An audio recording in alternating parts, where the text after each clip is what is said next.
Okay guys, I'm out of my makeshift shop and I'm going to make my Redneck 20 gauge a little more tactical. Not that I'm tactical, I just think the shotgun would look funny if I spray painted the camo paint on it. Okay, first thing I'm going to do is take off the Redneck modification number 1. Is this deal right here.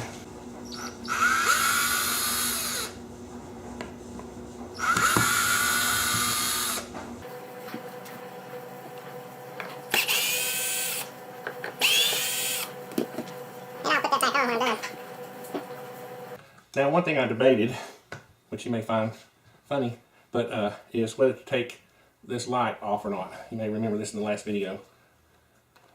And since it is a Redneck modification, it is just Gorilla taped on there. So I think what I'll do is just take it off and then I can put it back on. Gorilla tape is cheap, right? By the way, the gun is unloaded for safety reasons, obviously.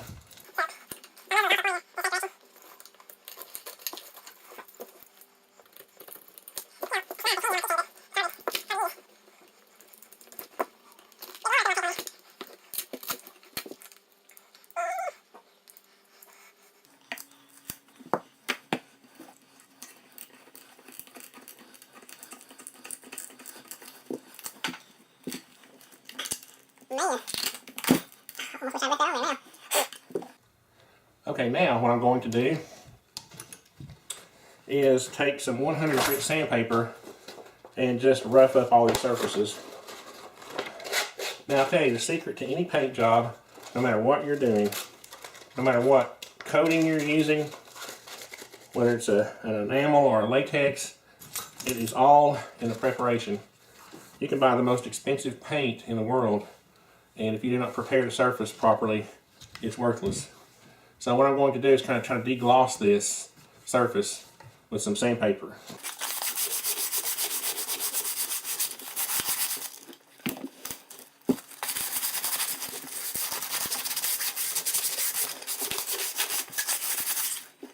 You can already see that the glossiness is going away compared to that side.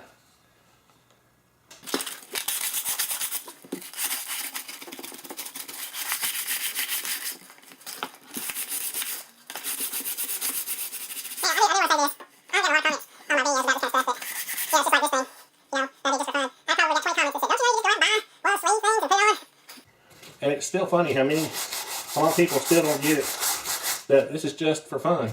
It's just humor. You know, this is not a serious attempt at creating a nice firearm. It's just something to do. It's just a fun little hobby. And it does seem like the gun community is getting, you know, really full of experts in a short amount of time.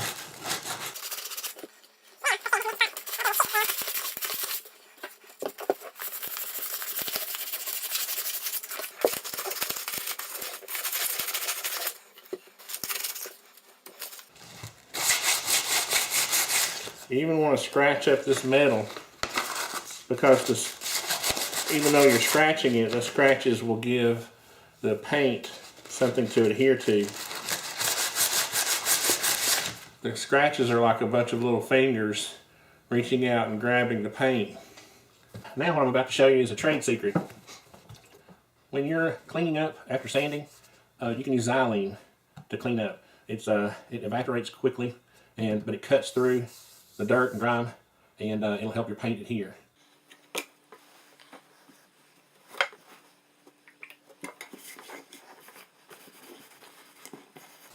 Now that's going to temporarily look good because it's a little damp, but when it dries it'll be dull again.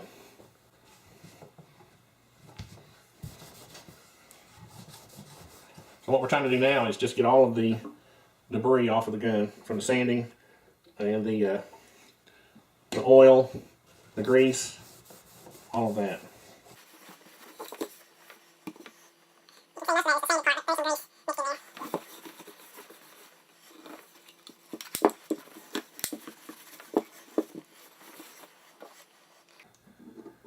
You have to be really careful around this xylene. It's highly flammable, so no smoking. No kerosene heaters, no propane heaters.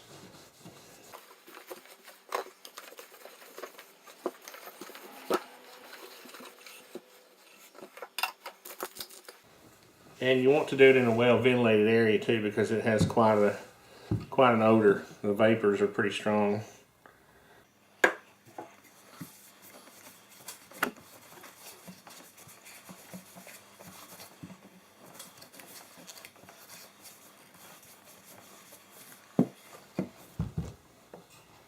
Okay, I think I'm ready for a coat of paint.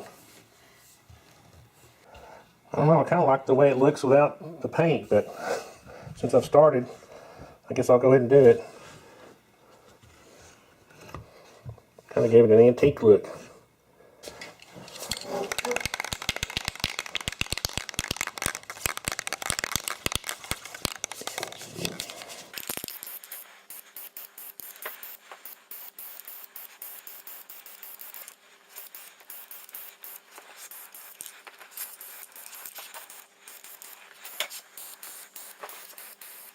You don't want to go too heavy the first coat. Or any coat. Just want to do it lightly.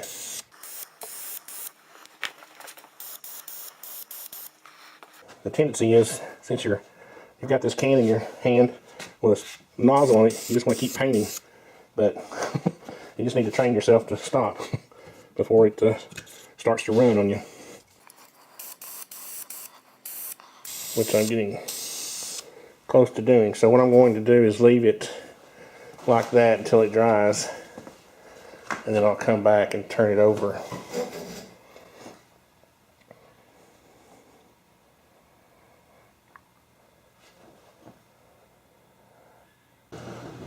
That looks pretty good for the first coat.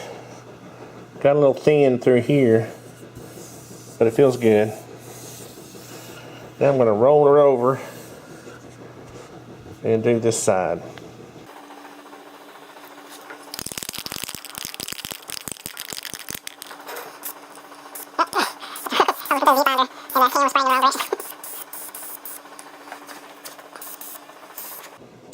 Again, when you've got a can in your hand, you just kind of want to go a little crazy.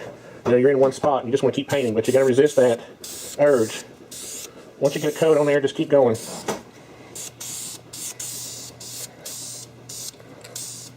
I'm not going to do a lot of painting around that plastic, the trigger area there, because I don't want to get too much paint build up there.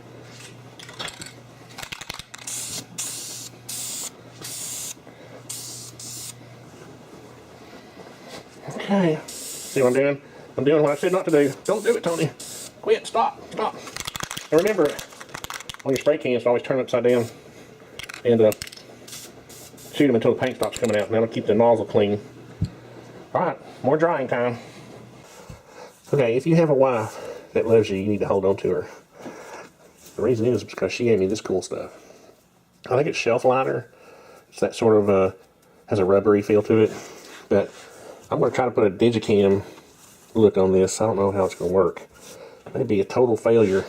But what I'm hoping to do is just lay it on there like that. And then just run stripes across it. So, the neat thing about this is that if you screw it up, you can always paint over it, right? I'm going to use this darker brown color.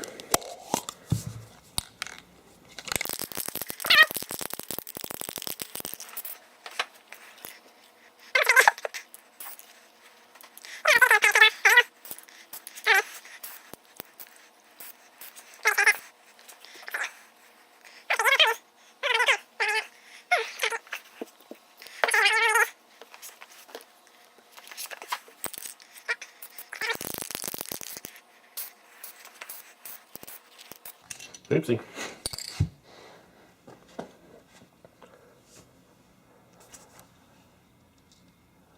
Well, I just have to play around with it and see what happens. That's definitely a mistake. I'm going to have to paint over that. Okay, who is dedicated to their YouTube channel? I'm painting in the middle of the night in my boxers and short socks. Okay, so that's dry. I'm still not sure if I'm happy with it. I'm certainly not happy with that. I'm going to paint over that. And so now I'm going to try a different pattern on this side. I'm going to try more of a linear pattern.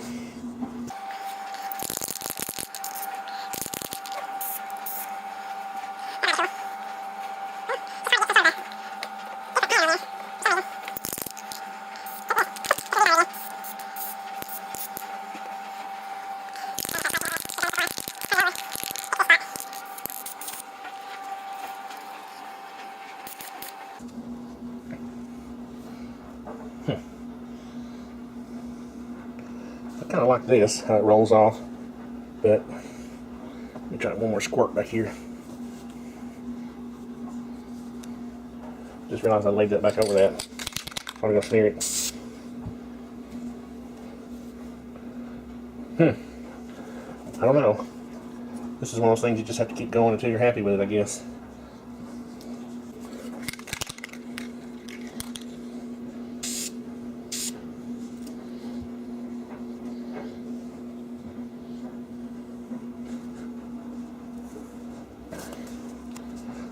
We'll let her dry. See what happens. Okay, it's time for the top. It's like 1 o'clock in the morning and I'm getting sleepy. So I need to wrap this up. See what we can do.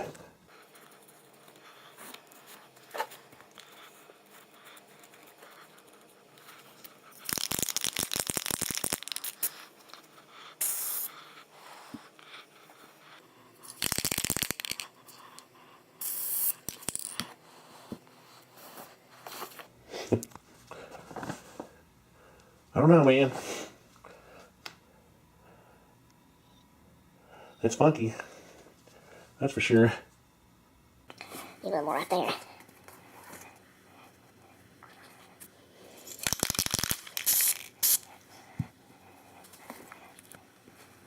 Oh, baby.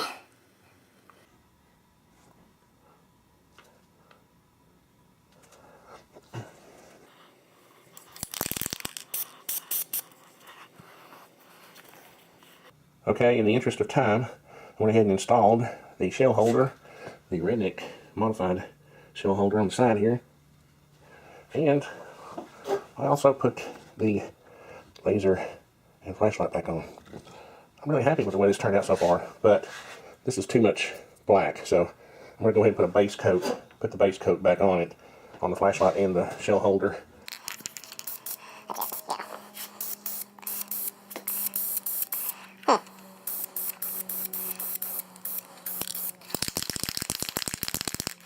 I mainly wanted to cover up those shiny screws, but it doesn't seem to be wanting to take the paint very well. That's maybe better.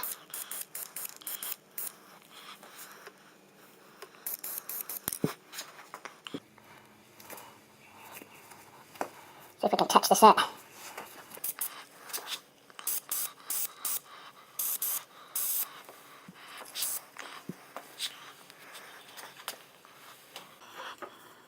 I have a few areas that got a little dark or smeared, so I'm going to go back over it with the lighter color.